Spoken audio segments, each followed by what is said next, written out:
Ya Allah, lafik.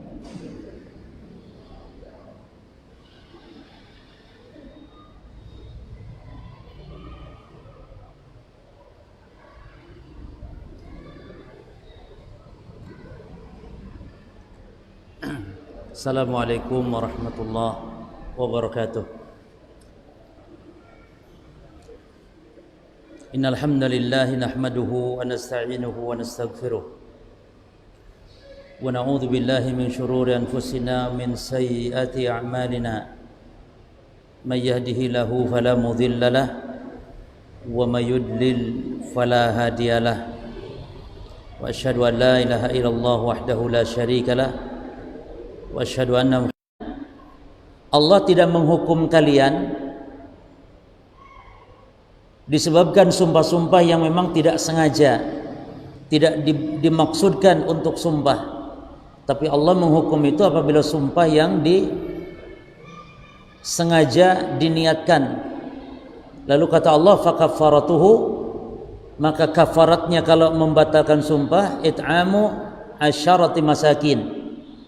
Yang pertama, memberi makan 10 orang miskin. Min awsati ma tut'imuna ahlikum, dari makanan yang biasa, yang sedang itu, yang biasa dimakan oleh keluarga kalian. Yang kedua, au kiswatuhum, atau memberi pakaian mereka kepada fakir miskin. Yang ketiga, au tahriru raqabatin, atau yang ketiga memerdekakan budak. Nah, ini urutan 3 ini para jemaah, memberi makan, memberi pakaian, dan memerdekakan budak. Itu jika tidak mampu, maka baru faman lam yajid fasiyamu salasatu ayyam. Kalau tidak mampu, maka baru puasa 3 hari. Jadi jangan puasa dulu kalau masih mampu memberi makan.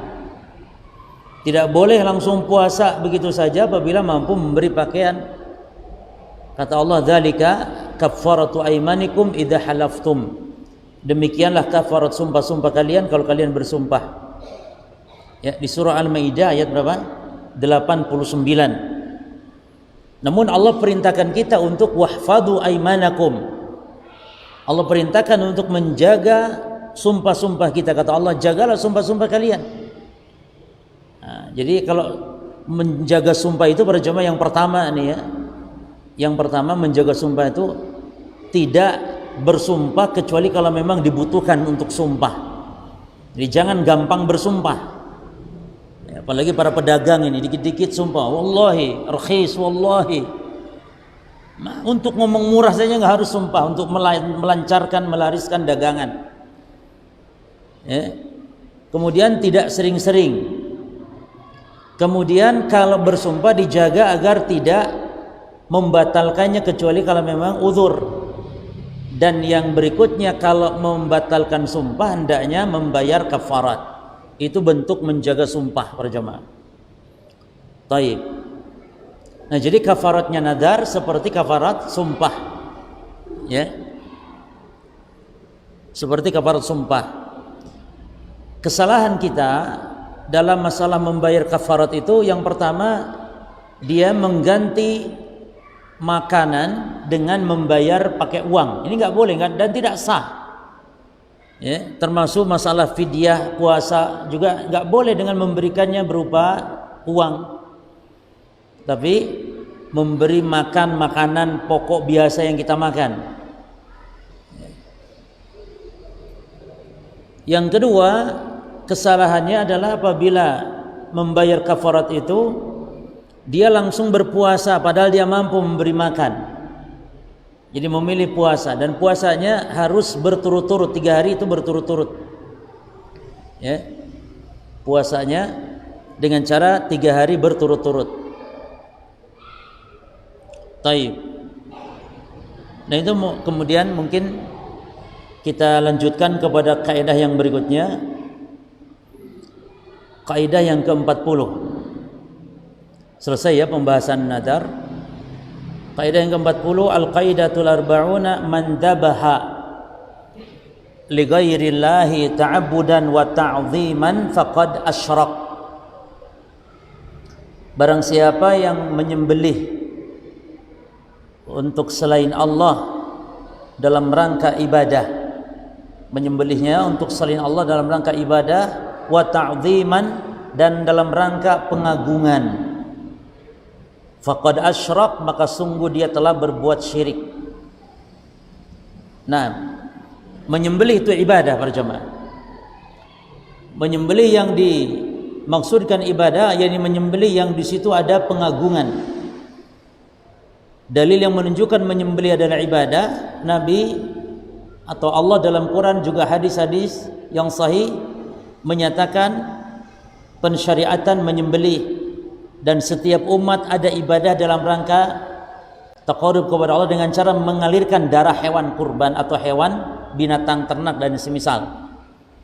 Menyembelih dengan mengalirkan darah hewan itu ibadah, bentuk taqarrub kepada Allah. Yang pertama di dalam Quran di surah Al-Kautsar, fasholli lirabbika wanhar, dan salatlah untuk Rabbmu dan wanhar, dan menyembelihlah, menyembelih kurban. Maka menyembelih adalah bentuk ibadah. Yang kedua di surah Al-An'am ayat yang ke-163 atau 162 163, Allah Ta'ala berfirman, qul inna salati wa nusuki wa mahyaya wa mamati lillahi rabbil alamin. Katakan Muhammad, sesungguhnya salatku dan nusukku.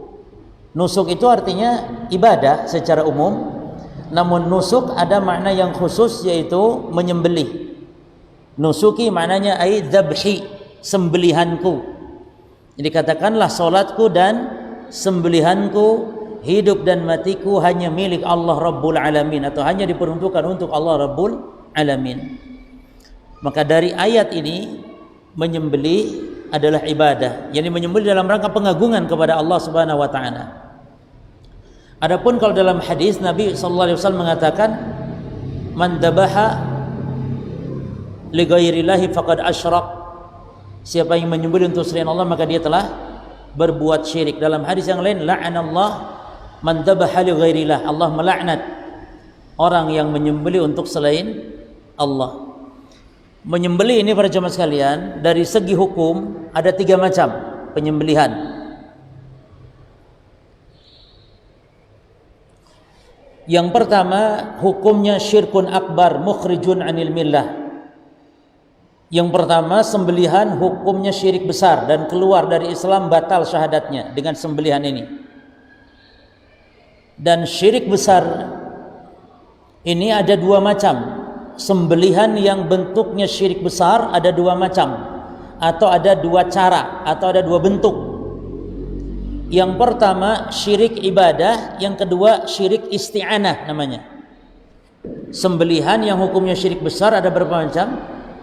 Atau ada beberapa bentuk? Ada 2 bentuk. Yang pertama syirik ibadah, yakni an yadbaha li ghairillahi taqarruban. Syirik ibadah dalam sembelihan yang hukumnya syirik besar, caranya adalah menyembelih untuk selain Allah dalam rangka taqarrub dan pengagungan. Seperti menyembelih untuk kuburan wali tertentu, atau untuk jin, atau untuk tukang-tukang sihir, atau untuk berhala sebagaimana dilakukan oleh orang-orang jahiliyah, yang menyembelih untuk jin, menyembelih untuk tukang-tukang sihir. Maka ini syirik ibadah namanya, menyembelih yang hukumnya syirik besar dan bentuknya syirik ibadah. Adapun yang kedua disebutnya syirik isti'anah, menyembelih hukumnya syirik besar. Wa huwa an yadhkur 'ala al-madbuh, caranya yaitu menyembelih dengan menyebut nama selain nama Allah. Karena di dalam lafaz bismillah itu ya memiliki makna, yakni makna banyak isti'anah. Nah, kalau ada menyebut nama selain Allah berarti minta tolong kepada selain Allah tersebut. Seperti misalnya bismi al-jinni fulani, dengan menyebut nama jin fulan lalu menyembelih, atau wali fulan, ya. Atau mungkin kalau orang Nasrani menyembelih bismil masih dengan menyebut nama al-masih. Nah, ini syirik, ya. Dan ini termasuk disebutnya syirik isti'anah namanya. Kalau yang tadi memang ditujukan untuk selain Allah, walaupun baca bismillah 7.000 kali pun tidak manfaat, karena sudah diniatkan memang sembelihannya bukan untuk Allah, ya. Yang kedua, menyebut nama selain Allah walaupun untuk Allah, ya. Nanti akan kita rinci bagaimana kalau menyembelih untuk Allah namun menyebut nama selain Allah. Ini kan aneh, cuman kalau ada bagaimana hukumnya, ya jemaah? Mungkin berkurban dia untuk Allah atau akikah tapi menyebut nama selain Allah. Nah, seperti itulah, maka nanti akan kita rinci. Yang kedua, para jemaah, hukum menyembelih syirkun asghar. Sebagian ulama enggak setuju. Artinya dalam menyembelih itu tidak ada syirik kecil. Menyembelih itu kalau syirik sudah satu syirik saja jenisnya, syirik besar, enggak ada syirik kecil dalam menyembelih, ya. Namun sebagian ulama menyatakan ada syirik kecil, yaitu sebagaimana pada pembahasan yang lalu-lalu telah kita bahas kaidah syirik kecil. Seperti sholat di kuburan atau sholat menghadap kubur, sebagian ulama mengatakan syirik kecil, sebagian ulama mengatakan itu bukan syirik kecil, bukan syirik, yani bukan syirik kecil, tapi itu perbuatan bid'ah saja. Jelas ya? Menyembelih di kuburan pun sebagian ulama enggak setuju dihukumi ada syirik kecil. Kalaupun ada sembelihan yang bid'ah, yakni menyembelih untuk Allah misalnya, namun di kuburan tertentu, berkurban tanggal 10 bulan Zulhijjah. Biasanya kalau kaum muslimin di mana? Di rumahnya masing-masing atau di masjid, di halaman masjid. Ini enggak, binatangnya dibawa kepada kuburan mbah. Nah, ini sebagian ulama mengatakan itu syirik kecil. Karena untuk Allah ibadahnya, menyembelihnya untuk Allah, namun di kuburan tertentu. Sebagian ulama mengatakan bukan syirik, tapi dia bid'ah saja, menetapkan tempat yang tidak ditetapkan oleh syariat. Jelas ya perbedaan khilaf ulama antara hukum syirik kecil dengan bid'ah. Taib. Sebagian ulama kita katakan menyembelih ada yang hukumnya syirik kecil. Bagaimana dobitnya? Dobitnya yakni dia itu menyembelih dalam rangka taqarrub kepada Allah, namun dengan cara yang tidak syar'i. Jelas ya? Jadi menyembelihnya untuk Allah, namun caranya tidak syar'i. Misalnya menyembelih untuk Allah namun di pintu rumah baru. Untuk Allah bukan untuk jin, bukan. Sebagian kan untuk jin, darahnya diteteskan di pojok-pojok rumah. Ini enggak, untuk Allah dia, namun harus di palang pintu rumah, gitu ya, dengan tujuan ngalap berkah rumah tersebut karena rumah baru misalnya, ya. Atau berkurban menyembelih untuk Allah di tempat yang dianggap oleh dia keramat misalnya. Untuk Allah menyembelihnya. Kita bahas bukan untuk jin, bukan. Kalau itu syirik besar jelas. Ini untuk Allah. Akikah misalnya, ya, dan semisal, maka ini syirik kecil. Sebagian ulama tidak setuju, ya. Tapi tidak masalah, karena yang penting kita pahami dobit syirik kecil. Karena sebagian ulama berpendapat syirik kecil itu, dan sebagaimana yang pernah kita bahas, syirik kecil itu adalah syirik yang harus terpenuhi dua sifat, yaitu harus dinamakan syirik oleh agama, yang kedua dia wasilah menuju kepada syirik besar. Sementara sholat di kuburan, menyembelih di kuburan, tidak ada dalil disebut syirik, tidak ada penyebutan syiriknya.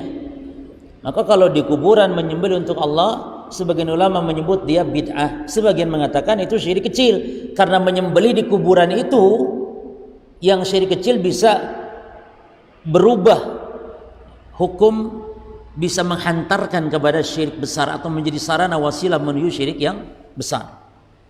Baik, itu yang kedua. Yang ketiga, hukum menyembelih masyru'. Menyembelih itu hukumnya masyru', disyariatkan. Ya. Dan ini ada dua macam, jemaah. Yang pertama, menyembelih yang disyariatkan yang pertama, yang tujuannya murni taqarrub ibadah mahdhah, seperti berkurban, seperti akikah, ya, seperti menunaikan nadar misalnya, ini menyembeli yang tujuannya memang betul taqarrub, ibadah mahdhah, ibadah yang murni ibadah, maka ini disyariatkan, ya. Seperti hadyu juga, hadyu yakni sembelihan bagi orang yang sedang haji, ya. Hadyu dan yang semisal, ya, akikah, kurban. Yang kedua, sembelihan yang masyru' itu, yang kedua sembelihan yang asalnya mubah namun bernilai ibadah ketika diniatkan ibadah, yani bukan ibadah mahdhah, asalnya mubah saja dan diberi pahala dengan diniatkan ibadah. Apa contohnya jemaah? Menyembelih untuk memuliakan tamu misalnya. Sembelihan itu sembelihan yang masyru' namun bukan pada proses ibadah murni, bukan, ya. Yani atau untuk makan dengan tujuan makan itu ibadah, maka menjadilah dia nilai ibadah, atau memuliakan tamu dan yang semisal. Maka dinilai ibadah apabila dia bertujuannya taqarrub kepada Allah Subhanahu wa taala. Nah,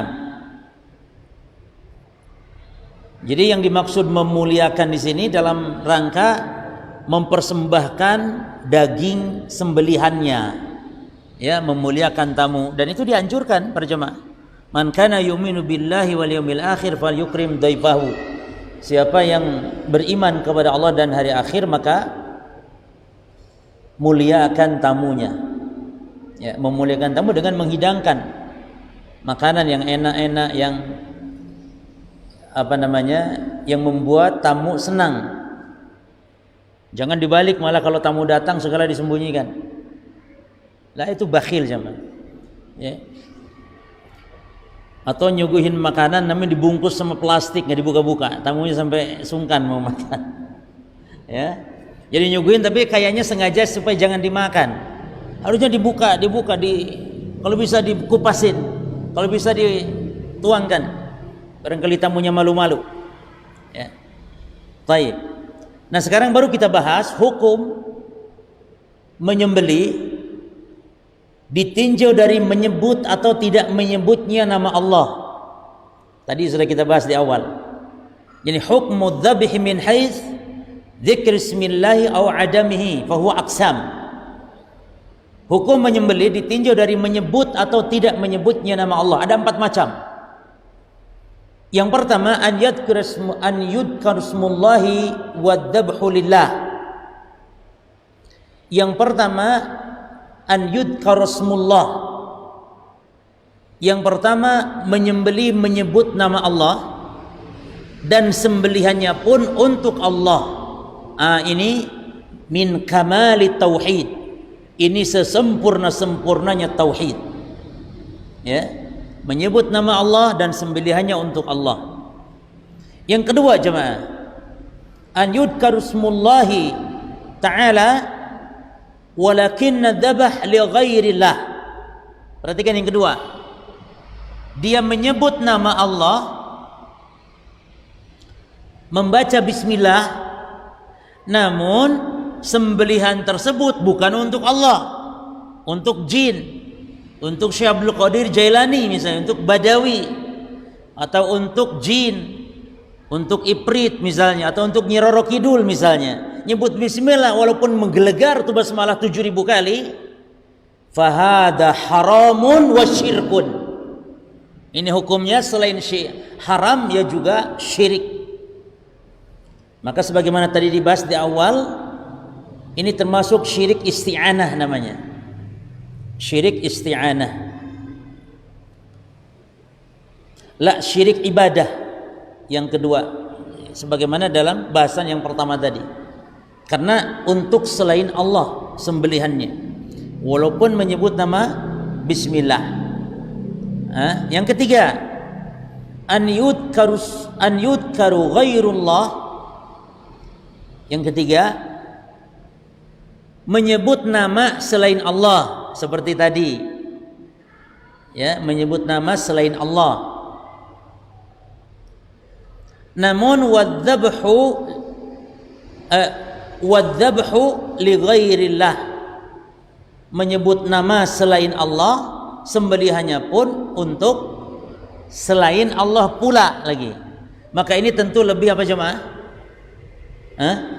Lebih buruk ya. Fahadza syirkun aidan. Jelas mumet enggak? Yang pertama menyebut nama Allah, sembelihannya untuk Allah, ini min kamali tauhid. Yang kedua, menyebut nama Allah namun menyembelihnya untuk selain Allah, maka ini syirik haram dan syirik. Ya. Dia menyebut nama Allah, baca bismillah, tapi dipersembahkan sembelihannya untuk Nyi Roro Kidul misalnya. Yang ketiga, lebih parah lagi. Menyebut nama selain Allah dan sembelihannya pun untuk selain Allah. Lebih parah. Yang keempat, an yudkaru ghairullah walakinna dzabh lillah.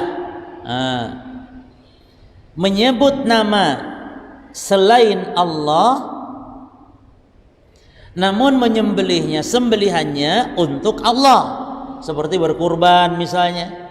Tapi ketika kurban disebut nama selain Allah, misalnya menyebut nama bismi Syekh Abdul Qadir Jailani misalnya, tapi dia kurban, dia akikah, menyebut nama Syekh Abdul Qadir Jailani, bukan bismillah tapi bismi Syekh Abdul Qadir Jailani, bismi wali fulan, maka ini hukumnya ada khilaf bainal ulama. Hukumnya ini ada khilaf bainal ulama. Menurut jumhur, mayoritas para ulama, annahu syirkun. Jelas syirik dia, walaupun tujuan untuk Allah tapi dia ucapkan lafaz selain Allah, maka ini syirik. Ini masuk tadi kalau pembahasan kita syirik isti'anah tadi. Ya, syirik isti'anah. Ini membaca nama, menyebut nama selain Allah. Sebagian ulama, minhum al-Imam Nawawi rahimahullah, sebagian ulama di antara mereka seperti Imam Nawawi, yara annahu, berpendapat bahwa menyebut nama selain Allah dalam menyembelih walaupun sembelihannya untuk Allah, maka ini tidak sampai syirik namun haram saja, berdosa saja, haram saja. Ya. Nah, khilaf ulama dalam masalah ini jamaah sekalian, termasuk khilaf para ulama tentang hukum membaca bismillah ketika menyembelih. Kita bahas dulu ini. Hukum membaca bismillah ketika menyembelih. Ada sekitar 3 pendapat ya. Pendapat yang pertama, pendapat mayoritas jumhur seperti madhab Hanafi, madhab Maliki, madhab Hanabilah, madhab Hambali, mereka berpendapat bahwa at-tasmiyah, tasmiyah itu membaca bismillah, adalah wajibatun inda dzabh. Hukumnya wajib. Jadi kalau wajib itu jemaah, kalau ditinggalkan berdosa, namun sembelihan itu ya berdosa dia, namun sembelihan itu sah, yakni halal dimakan. Ya. Dan kalau lupa konsekuensinya, maka halal dimakan, bebas, yakni tanpa ada dosa. Dan mereka berdalil dengan dalil, intinya mereka semua dalilnya sama para jemaah. Di surat Al-An'am ayat 121 diantaranya, Allah berfirman, wala ta'kulu mimman lam yudhkarismullahi alaih, dan jangan kalian memakan dari apa yang tidak disebut nama Allah pada atasnya, wa innahu lafiskun, sesungguhnya dia itu fasik, jelek. Al-An'am 121. Nah, maka hukumnya di sini katanya mereka wajib. Adapun kalau lupa dimaafkan berdasarkan dalil keumuman di dalam hadis-hadis yang menyatakan Allah memaafkan umat Islam kalau umat Islam itu lupa. Ketika umat Islam berbuat dosa karena sebab lupa, maka Allah memaafkannya. Dan ini kekhususan umat Islam. Ya. Allah berfirman, innallaha, Nabi SAW bersabda, innallaha tazawaja an ummatil khata' wa nisyanu mastukrihu alaih. Sesungguhnya Allah memaafkan atas umatku al-khata', keliru, wan nisyan dan lupa, wa mastukrihu alaih, dan hal yang dipaksa. Bukan terpaksa ya, dipaksa maksudnya. Kalau dipaksa untuk melakukan haram, maka kalau dipaksa ini tidak menjadi dosa para jemaah. Makanya di zaman dahulu Nabi bercerita ada dua orang ya, yang melewati kaum yang memiliki berhala, dan kaum tersebut tidak membolehkan siapapun lewat kecuali harus berkurban dengan berhala tersebut, terhadap berhala tersebut. Yang satu lewat kemudian disuruh untuk berkurban, dan dia kalau tidak berkurban dia dipenggal lehernya. Lalu yang satu ini karena takut mati dan memang orang syirik, dia berkurban untuk berhala ini, kemudian dia mati dan nanti masuk neraka. Yang satu para jemaah, dia tidak mau berkurban untuk selain Allah, sehingga dia tidak berkurban dan dia dipenggal lehernya. Nah, oleh para ulama dibahas ini, bukankah orang ini tadi dipaksa, kan betul tidak? Dipaksa, disuruh untuk berbuat apa? Untuk berbuat kekufuran, dipaksa, kalau tidak akan dipenggal lehernya. Nah, kenapa dia tidak mengambil rukhsah? Kenapa dia tidak mengambil rukhsah untuk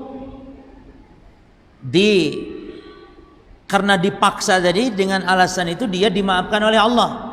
Di antara jawabannya, karena umat terdahulu memang tidak diberi udzur apabila melakukan dosa walaupun sebab dipaksa. Ini di antara alasan. Makanya kata Nabi, Allah memaafkan umatku karena keliru, karena lupa, dan karena dipaksa. Jelas ya? Taib. Ini pendapat pertama ya. Hukumnya wajib baca bismillah ketika menyembelih. Yang kedua jemaah, madhab Syafi'i. Madhab Syafi'i menyembelih baca bismillah itu hukumnya sunnah, dia tidak wajib.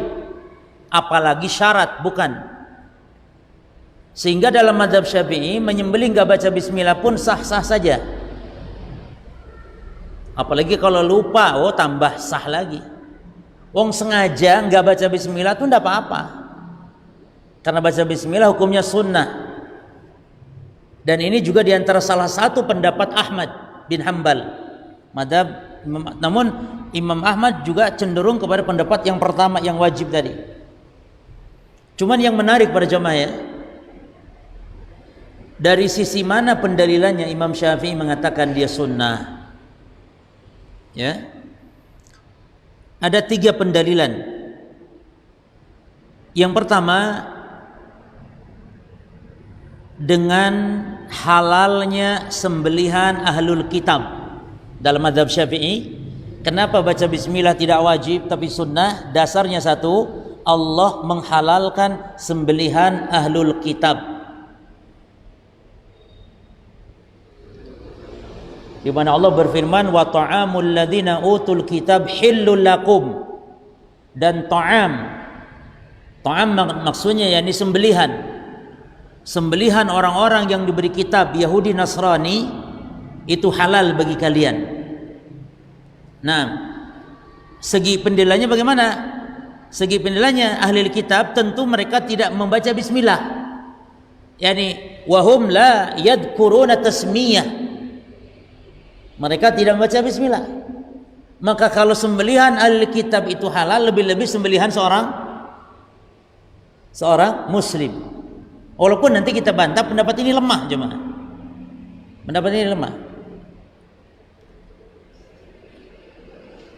Makanya kalau misalnya sembelihan ya orang-orang yang memang mayoritas ahli kitab seperti Amerika ya, orang-orang Eropa misalnya, maka hukum asal sembelihan mereka adalah halal.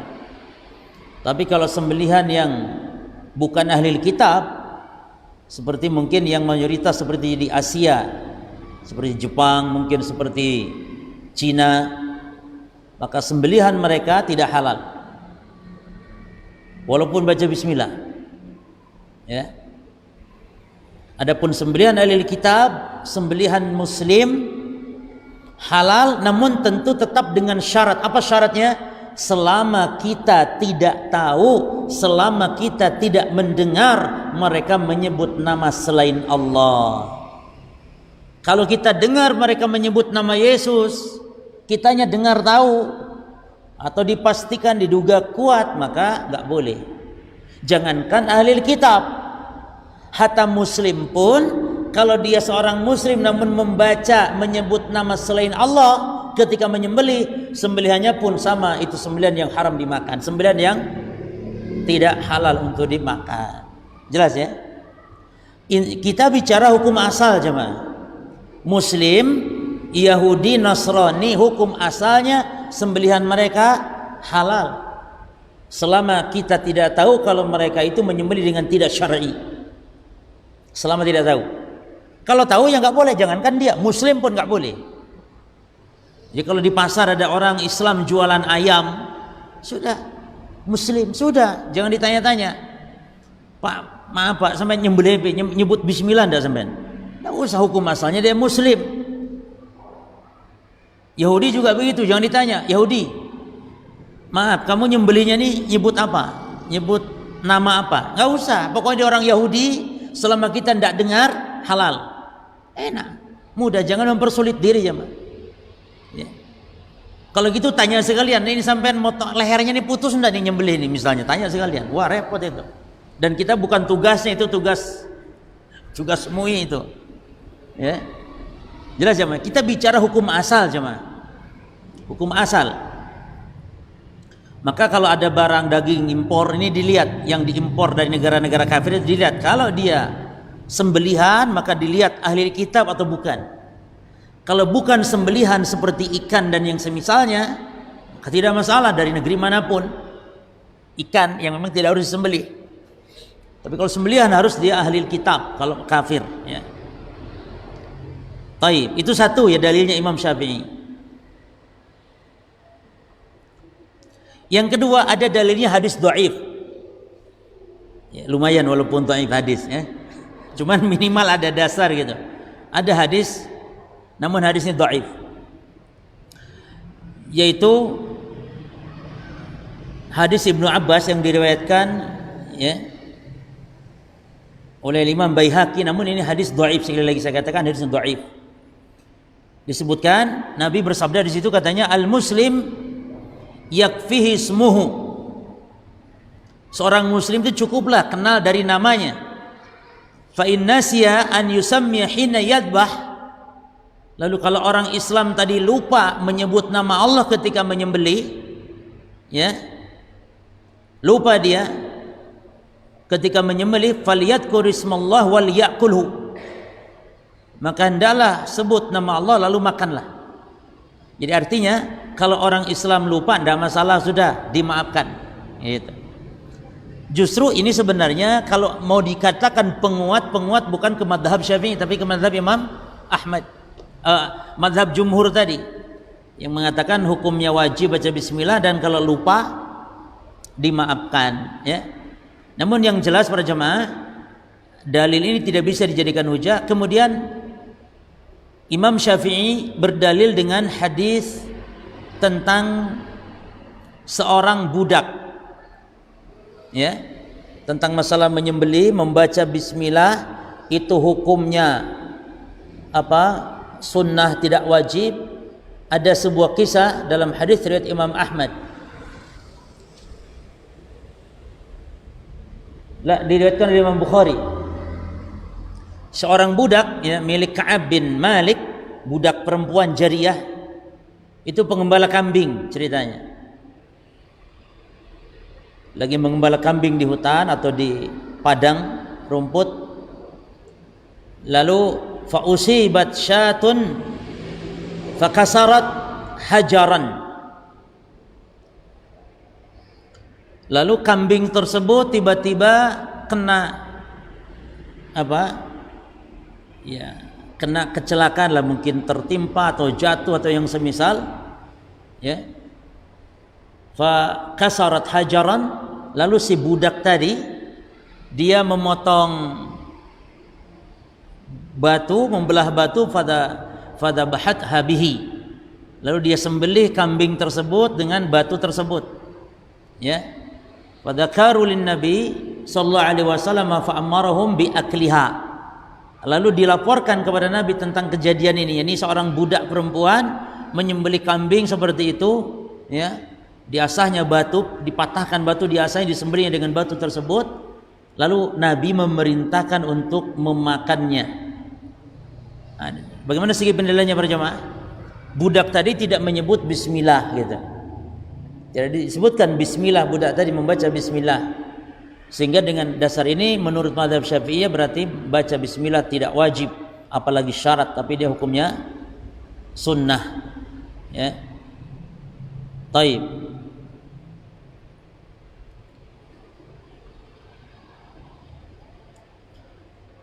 Lalu bagaimana bantahnya para jemaah?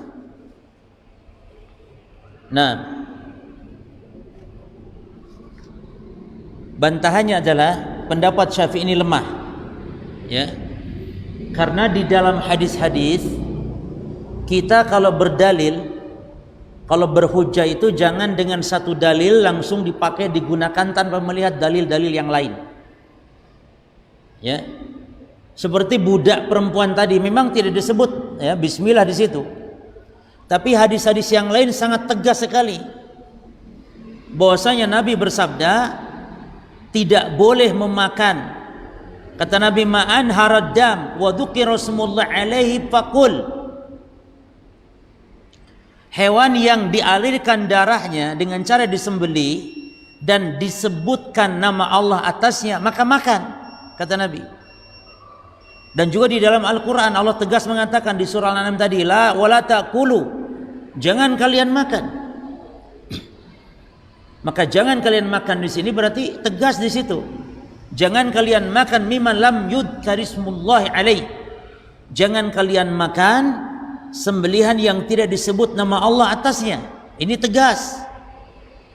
Lalu Nabi mengatakan lagi, digandengkan antara menyembelih dengan baca bismillah. Artinya dua ini merupakan syarat. Makanya pendapat yang kuat nanti pendapat yang ketiga. Kata Nabi, binatang selama darah dialirkan dan disebutkan nama Allah makan, kalau tidak jangan makan. Misalnya darah dialirkan namun tidak disebut nama Allah, jangan makan. Atau disebut nama Allah namun tidak dialirkan darahnya dengan cara digetok kepalanya. Baca bismillah tapi digetok kepalanya. Kayak orang-orang kafir itu kalau makan anjing. Orang kafir makan anjing bagaimana? Digetok kepalanya, Pak. Ya. Nah itu dua-dua itu harus ada, makanya digandengkan dua syarat ini, disembelih dan nyebut nama Allah. Salah satu tok saja tidak sah. Nah, tafadhal adzan dulu, adzan masuk.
Bismillah,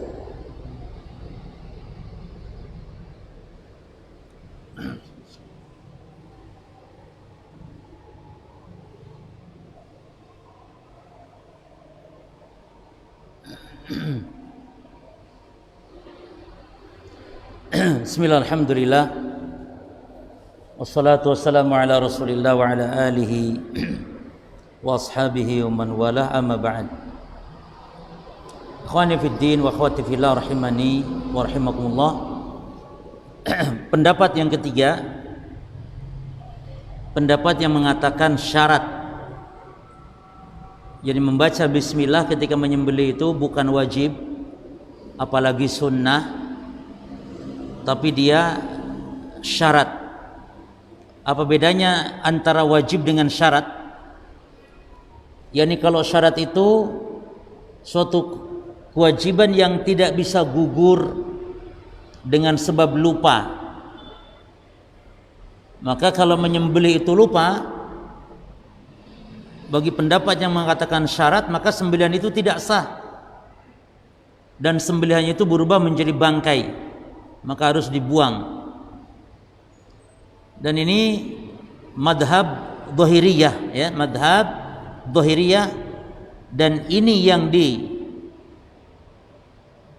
juga di antara sebagian pendapat ini oleh Syekhul Islam Ibn Taimiyah, dan juga ada riwayat dari Imam Malik dan Imam Ahmad, dan banyak para salaf yang berpendapat ini. Dasarnya tadi jelas, pertama Al-Quran surat Al-An'am, yang kedua hadis Nabi tadi Bukhari Muslim, ma'an haradama wa dzukira rasmullahi alaihi faqul. Ya. Namun ingat, ini madhab dhahiriyah dan yang dipegang juga oleh Syekhul Islam Ibn Taimiyah. Sementara yang mengatakan wajib itu madhab jumhur. Mana pendapat yang kuat para jamaah? Kalau ingin pendapat hati-hati, pendapat yang mengatakan syarat. Tapi kalau ingin pendapat yang dia lebih toleran, yang mengatakan wajib, madhab mayoritas. Kalau pendapat yang bergampang-gampang, ya pendapat yang sunnah tadi. Namun kita harus lapang dada para jamaah. Ini masalah khilafiyah, tentu kita harus memilih pendapat yang kuat dalam masalah ini. Sebagian ulama yang mengatakan wajib itu, jadi kalau lupa dia dimaafkan oleh Allah, sembelihannya sah. Kalau lupa, ini menyembelih ini kan hal yang rutin biasa dilakukan oleh manusia, maka mungkin bisa jadi lupa dia tidak baca bismillah karena saking seringnya menyembelih. Oleh sebab itu ini hal yang dimaafkan, sehingga kalau lupa dimaafkan. Ini menurut pendapat yang mengatakan wajib tadi. Nah, tentu ini lebih pendapat ini lebih enak di hati kaum muslimin gitu. Tapi tidak terlalu bergampang-gampang sampai mengatakan sunnah. Berarti baca bismillah, mau tidak baca bismillah nggak masalah. Ini nggak bisa demikian, karena jelas tegas ayatnya, tegas hadisnya tadi. Ya, taib. Oleh karena itu kaidahnya para jemaah, kita dalam menggunakan dalil haruslah semua ditinjau segi pendalilan, ditinjau dalil-dalil semua, baru dikumpulkan sehingga bisa ditarik kesimpulan. Ya, itu insya Allah pendapat yang lebih hati-hati, yakni syarat, pendapat yang lebih enak bagi kaum muslimin, pendapat yang mengatakan wajib saja, dan ini mazhab mayoritas. Mungkin antum mendapati kasus di dalam kehidupan sehari-hari, menyembelih sapi jemaah, ternyata lupa jemaah nggak baca bismillah. Antum wah tenang aja, lali ya, yo melok sapa iki? Wis madhab Syafi'i wis. Ojo ngono. Man rek sapi gitu kan. Iya nek cuman ayam wis ora apa-apa, buah-buahan nek ayam. Sapi. Makanya ambillah jalan tengah yang wajib lah, insyaallah kalau lupa dimaafkan oleh Allah. Jelas ya? Dan ini mazhab mayoritas. Mazhab kalau mayoritas itu lebih tenang di masyarakat jemaah. Iya. Mazhab itu pendapat itu kalau mayoritas ulama di masyarakat, orang-orang tuh lebih tenang. Ya. Biasanya memang demikian. Kalau mazhab sudah minoritas gitu ya, jadi kadang-kadang ya resah kalau kadang diamalkan misalnya. Contoh jemaah, menyentuh mushaf pakai wudu tidak pakai wudu ini khilafiyah. Madhab mayoritas nggak boleh menyentuh mushaf kecuali harus punya wudu. Ini madhab mayoritas. Ada yang membolehkan tanpa wudu pun menyentuh mushaf. Dan itu sebenarnya madhab yang kuat sebenarnya, namun minoritas. Maka kita menyampaikan di masyarakat pun ya tidak semudah itu. Misalnya boleh nyentuh Quran tanpa wudu, boleh karena ini pendapat yang kuat. Namun ternyata madhab ini madhab minoritas, madhab mayoritas mengatakan tidak boleh. Maka mungkin kita lebih selamat untuk menyampaikan madhab mayoritas ini, tidak masalah. Apalagi ini masalah afdholiyah. Ngapain kita harus mengambil madhab-madhab yang memang di masyarakat tidak dikenal apalagi. Nah, termasuk masalah menyembelih ini jemaah ya. Ya mungkin lihat kasusnya lah. Kalau sapi itu mazhab jumhur. Baik. Saya kira cukup sampai di sini. Kemudian kemarin ada PR kemarin jemaah. Yang saya coba bawa hadiahnya itu. Jadi yang benar dalam bab masalah radha'ah persusuan.